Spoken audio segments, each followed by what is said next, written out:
මේ ඔබට පේන්න තියෙන්නේ කුකුල් අඩිය. එතකොට කුකුල් අඩිය ගැන හැමෝම දන්නවා.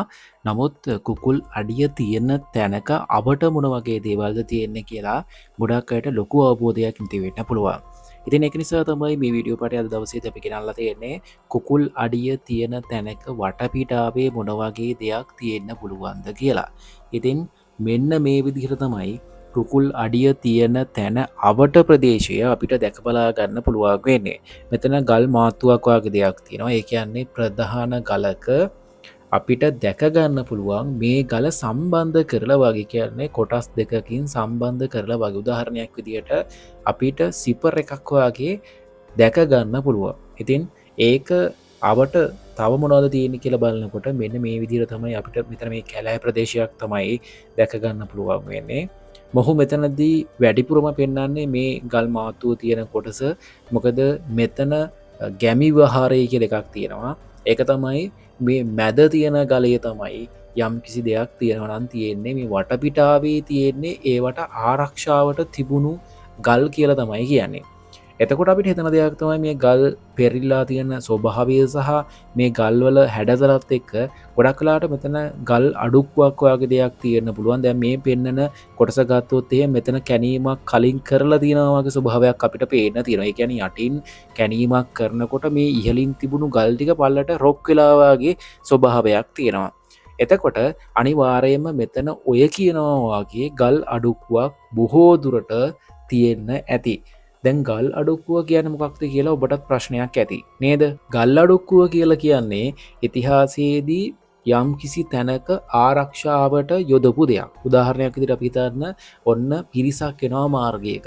ඒ මාර්ගයක එනකොට එක තැනකදී අපි උගුලක් වගේ දෙයක් කටවනවා. ඒ කියන්නේ ගල් ටිකක් රොක් වෙන්න නැත්නම් පෙරලෙන්න නිර්මාණය කරන එකක් තමයි ගල් අඩුක්කුවක් කියලා කියන්නේ. එතකොට කෙනෙක් මේ මාර්ගයේ එනවා නම් වැරදිලා මේ තියෙන චූටි ගලක් හරි දෙයකට පුංචි හානියක් කරොත් එහෙම මේ සියලුම ගල් පර්වත ටික තමන් ඉන්න පැත්තට රොක් වෙනවා. ඒකට තමයි ගල් අඩුක්කුව කියලා කියන්නේ. ගොඩක් වෙලාවට මේක යුදමය උපක්‍රමයක් විදිහට තමයි භාවිතා කරේ.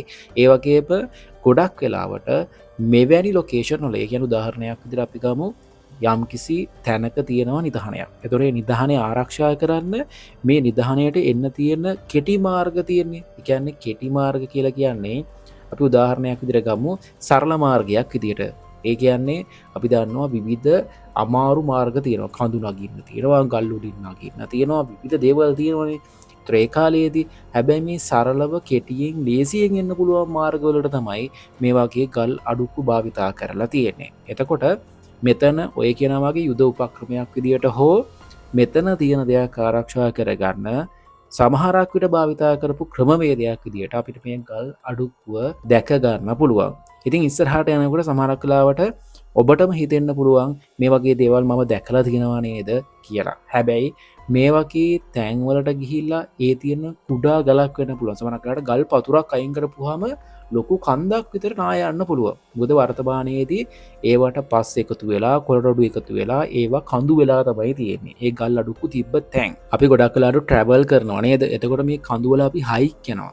මෙම හයික් යනකොට සමහරක් වෙලාවට පුංචි ගල් පතුර තිබ්බ පාලියට ඒවා අදින්න යන්න එපා. මොකද ඉහළින් තියෙන ගල් විස්තර තමන්ගේ ඇඟට එන්න පුළුවන්. ඉතින් තමන්ගේ ආරක්ෂාව තමන්ගේ අතේ තමයි තියෙන්නේ.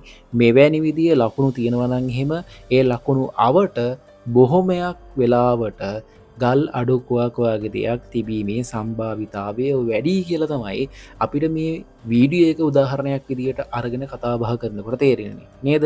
ඉතින් ඒක නිසා ඉස්සරහට සමහරක් වෙලාවට ඔබ ට්‍රැවල් කරනකොට හෝ විවිධ තැන්වල යනවා වෙන්න පුළුවන්. ඔබගේ ඉඩමක් වෙන්නත් පුළුවන්. ඒ වගේ තැනක මේ වගේ දෙයක් තියෙනවා නම් ටිකක් හරි පරිස්සමෙන් කටයුතු කරන්න. මොකද අපේ ජීවිතය අපිට ගොඩාක් වටිනවා. ඉතින් මේ වීඩියෝ එකෙන් අලුත් දෙයක් අලුත් විදිහට ඉගෙන ගන්න ඇති කියලා අපි හිතනවා. වීඩියෝ එක හොඳ නම් අනිවාර්යයෙන්ම ලයික් කරන්න, කමෙන්ට් කරන්න, ෂෙයා කරන්න, සබ් එකක් දෙන්නත් අමතක කරන්න එපා. අපි අදට ගිහිල්ලා යන්නම්. ඕකේ, thank you.